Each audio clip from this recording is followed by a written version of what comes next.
Alrighty, this is Elder Harman. Today is Monday, the 21st of August, and I'm just going to jump right into the week because there was a lot that happened. So, first things first, Monday night last week we had a family home evening for the ward, and it was super fun. A bunch of people came, we played volleyball and stuff. It was a lot of fun, had some watermelon. Then Tuesday, also on Monday there was a baptism for two old ladies in one of the English wards here. Super cool. One of them's like 87. So that was pretty cool. And then Tuesday we had Primitivo's baptism. It was awesome. It was super cool. He was so happy, and it's kind of funny because the font, when we filled it up, it was like more full when we shut the water off, and then when we opened the curtain for him to go in and be baptized, it had like gone down a little bit, and there wasn't quite enough water for him to because he can't really bend his knees, and so he couldn't really go down that far, and there wasn't enough water for him to be able to do that. So after a couple times of trying, we had to just have him kneel down and then lean back. It was kind of funny. So anyway, but it worked out. He got baptized, and then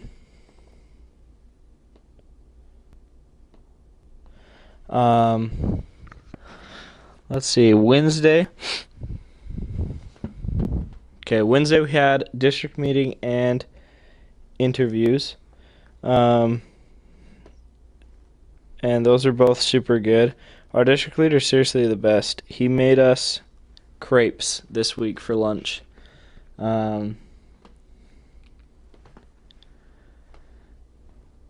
Yeah, it was super bomb. He made us crepes. He bought a bunch of fruit and stuff, and it was amazing. And then we had interviews with the president. Those were super good. My interview was kind of quick because I also I had to renew my temple recommend, so I had to have another temple recommend interview. So that took up most of the time of my interview. So, but it was still a good interview. They're always good with president. Then after that, we went on exchanges with Elder Buchanan and Elder Beaumont. Elder Buchanan was my MTC companion.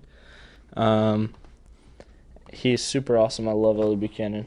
He's one of my best friends on the mission.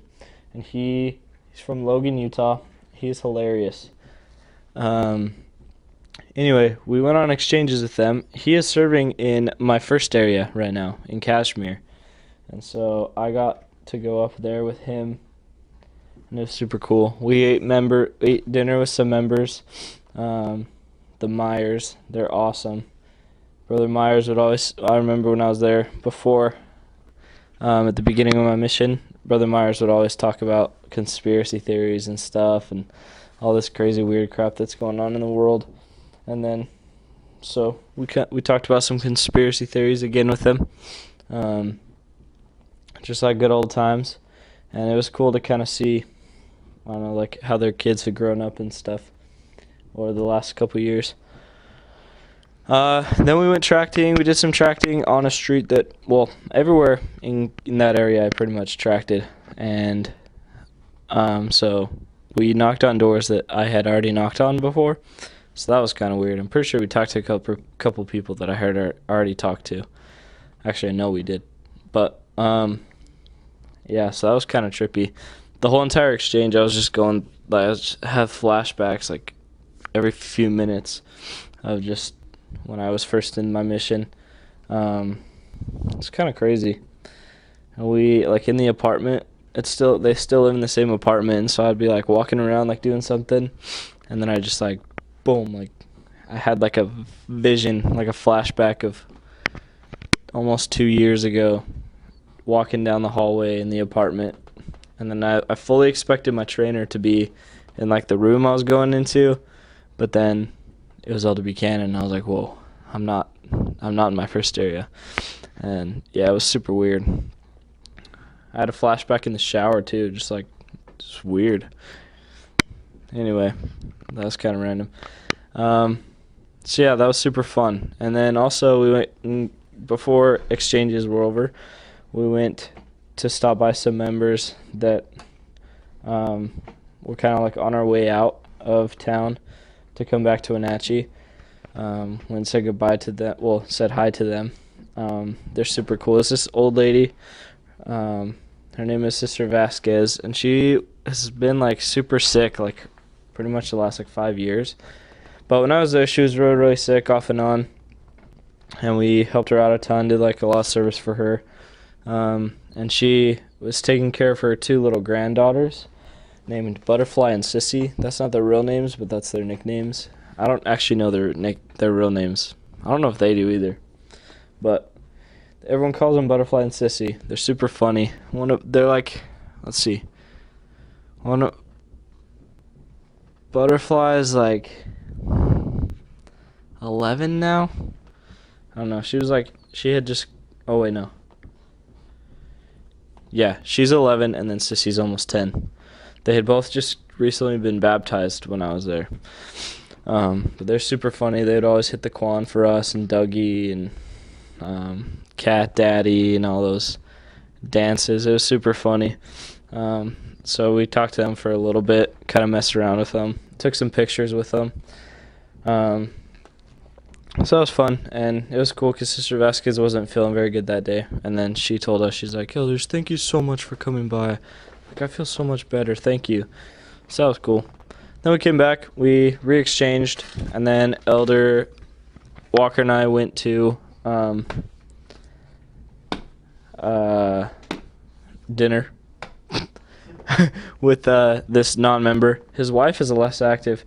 He's pretty cool. He just kind of has a sad perspective on life. He's a really cool guy, though. His name's Robert. But, yeah, just has a sad perspective on life. He doesn't believe in God very much at all. Yeah, Ida. Doesn't it look good? Yeah. Yeah, I cleaned the fridge out just barely. Like, cleaned everywhere. Except for the door. I didn't clean the door yet. But everywhere else looks super good. Anyway, so yeah, Rob, he has like a sad life perspective.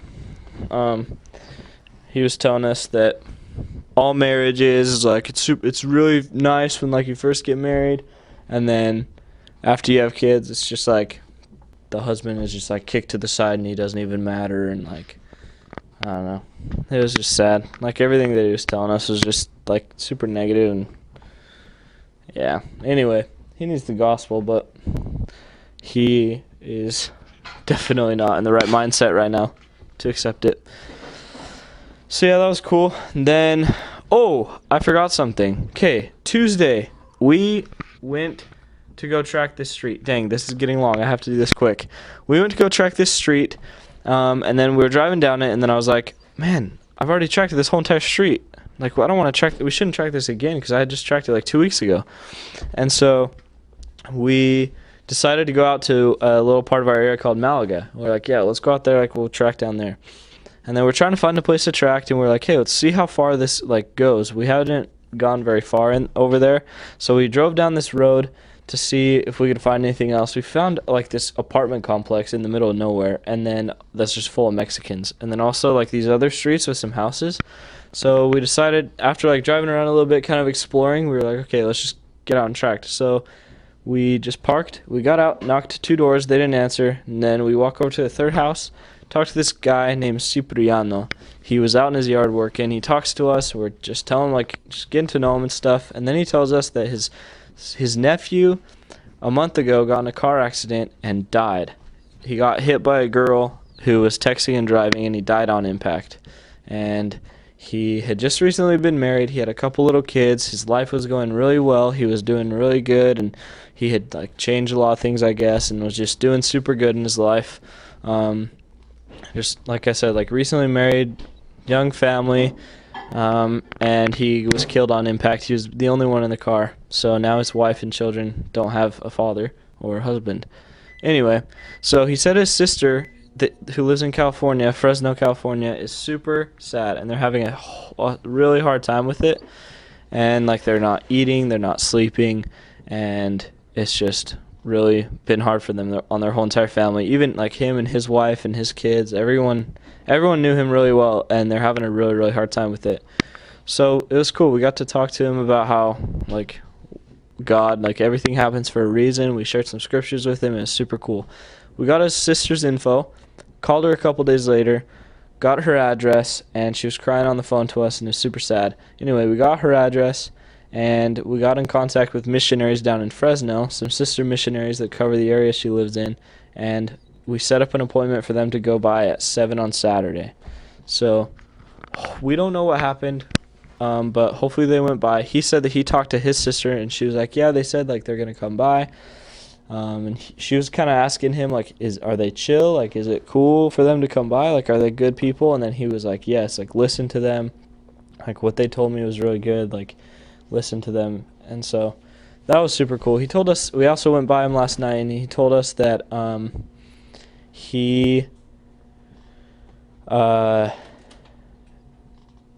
when we were talking to him, he could, like, feel that what we were saying was true, and he could feel, like, a light coming from what we were saying. So that was super cool. Yeah, that was a really good experience that happened. Okay, then fast forward to Friday. We're on exchange with the APs. We were at Primitivo's house. I was with Elder Alsop, throwback.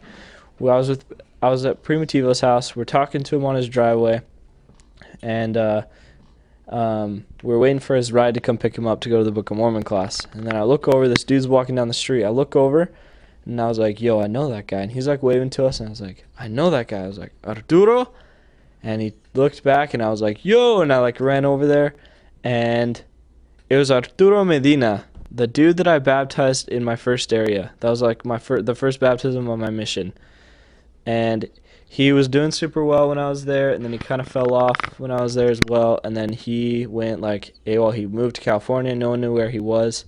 And then on Friday, he walked down the street right as we were standing outside on Primitivo's driveway. We were only there for, like, a 10-minute window. And it was, like, right when he walked by. Blew my mind. I talked to him, and I was like, dude, what the heck? And then I gave him my phone number, and he's going to call us, hopefully. Yeah. So pray that Arturo Medina will call us, because he is less active now, and I really want to bring him back to church. Super cool, like, thing that I actually I found him. And another thing, he lives in our area now. So he doesn't have a phone, so he couldn't give me his phone number, but I trust him. I think he's gonna call. I hope he does, because I really want to help him.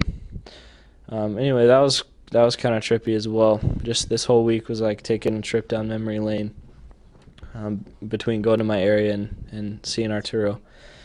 Then yesterday at church, Primitivo got confirmed. That was awesome. Also, we're teaching a family of 4. Their names are they're the Reynosa family, and the wife prayed and wanted to be baptized October 10th with all the kids.